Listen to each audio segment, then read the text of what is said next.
The way Maria talked about him, you'd think he was some kind of demigod, sculpted from marble. Oh, Aaron is such a great spotter, she'd sigh, her eyes glazed over like she was remembering a lover's touch. He's so knowledgeable about nutrition, he makes the best protein shakes, and he's always pushing me to do better. It was Aaron this and Aaron that. Every dinner conversation, every car ride. Aaron was the sun, moon, and stars, and I was just a dull orbiting planet in her universe. I wasn't stupid, I knew deep down that this wasn't just about protein shakes and proper form. I'd met Aaron once, a quick handshake and forced smile at a gym open house. He was the type tall with bulging biceps, a perfect smile, and that infuriating confidence that seemed to ooze from his paws. Maria, though she practically vibrated with excitement being near him, her hand lingering on his arm a fraction too long for a simple greeting. I remember that cold twist of betrayal even before I knew for sure. The gym had become Maria's second home. She'd go every morning before work, sometimes even sneaking away in the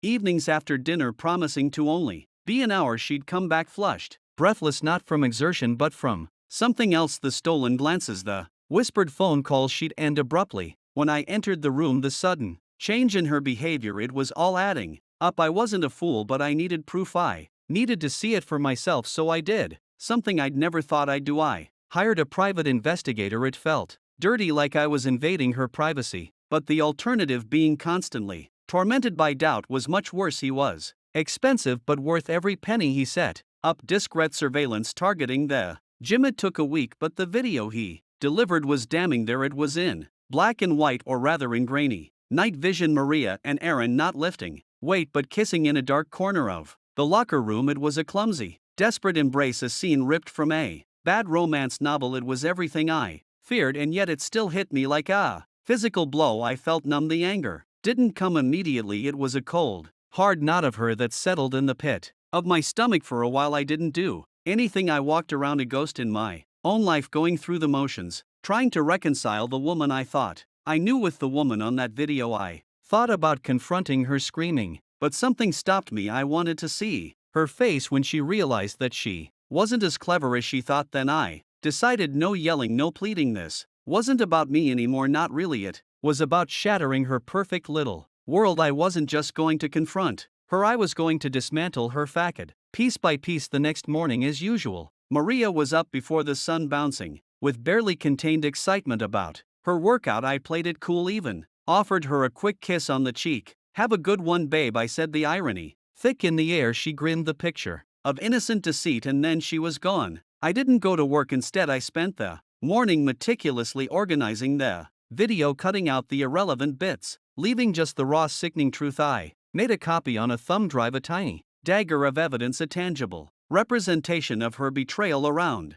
lunchtime, I drove to the gym, a place that had become synonymous with her infidelity. The same bright, generic music throbbed through the air. The aroma of sweat and disinfectant filled my nostrils. It was like entering a scene from a nightmare I'd seen 1,000 times. Maria was on the treadmill, her face flushed and happy, and right beside her Aaron was encouraging her, his hand resting far too casually on her back. I walked towards them. "Hey babe," I said, trying to sound as normal as possible, as if I wasn't carrying an atom bomb in my pocket. Maria jumped, her eyes wide with surprise. "What are you doing here?" "Oh, just thought I'd come see what all the fuss was about," I replied, my voice dangerously calm. "I wanted to finally meet your super duper gym buddy." I locked eyes with Aaron, a ghost of a smile on my lips. His own smile faltered a little. He clearly sensed something was amiss. "Aaron, this is my husband, Tim," Maria said, her voice little shaky. "Nice to meet you, Tim," Aaron said, extending a hand. I took it, the grip firm but not aggressive. "The pleasure's all mine, Aaron," I said. "In fact, I thought I'd bring you a little something." I pulled out the thumb drive and walked to the large monitor on the wall near the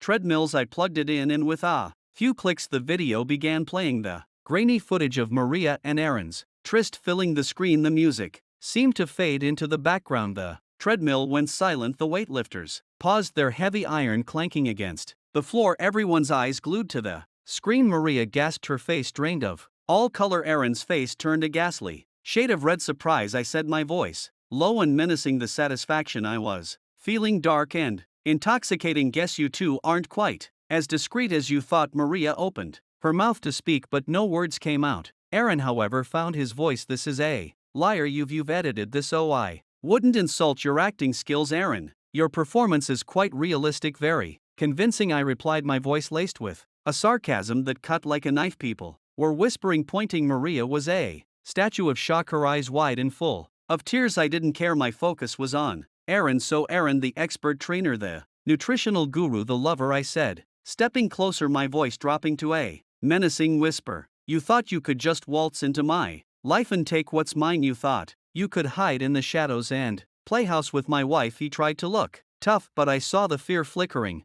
behind his eyes. She's not your property. No, she's not, I agreed, a dark laugh escaping my lips. She's not my problem anymore either, but you are, and you, my friend, are about to regret the day you ever met Maria. And that's when I moved. I didn't hesitate. I didn't let the anger simmer. It exploded. I grabbed him by the neck and yanked him forward, his face inches from mine. Let me make this very clear to you. You messed with the wrong man. I headbutt him hard, the force of it sending him stumbling backward. He tried to regain his footing, but I was on him, a whirlwind of pent-up rage. I landed a right hook to his jaw and he crashed to the ground, the sickening sound of bone on bone echoing through the silent gym. I kicked him in the ribs, not caring about the looks I was getting, not caring about anything other than making him pay. He tried to curl into a fetal position, but I wouldn't let him. Every blow was precise, every punch fueled by the betrayal I'd endured. People were screaming now, pulling at me, trying to get me to stop, but I was lost in the red haze. This wasn't about Maria anymore. It was about him, about the arrogance in his eyes, about the way he thought he could get away with it. Finally, after what felt like an eternity but was probably only a few minutes, I was pulled off him. He lay on the floor, a mess of blood and sweat. Whimpering in pain, I stood there, chest heaving, the adrenaline sing through my veins. I looked over at Maria, her face streaked with tears, the realization of what she had lost crashing down around her. The shame was palpable. Good, she deserved it. I turned and walked away, leaving them both in the wreckage of their own making. I didn't look back. I didn't care about Maria anymore. My revenge was complete. It was raw, it was brutal, and it was exactly what I needed.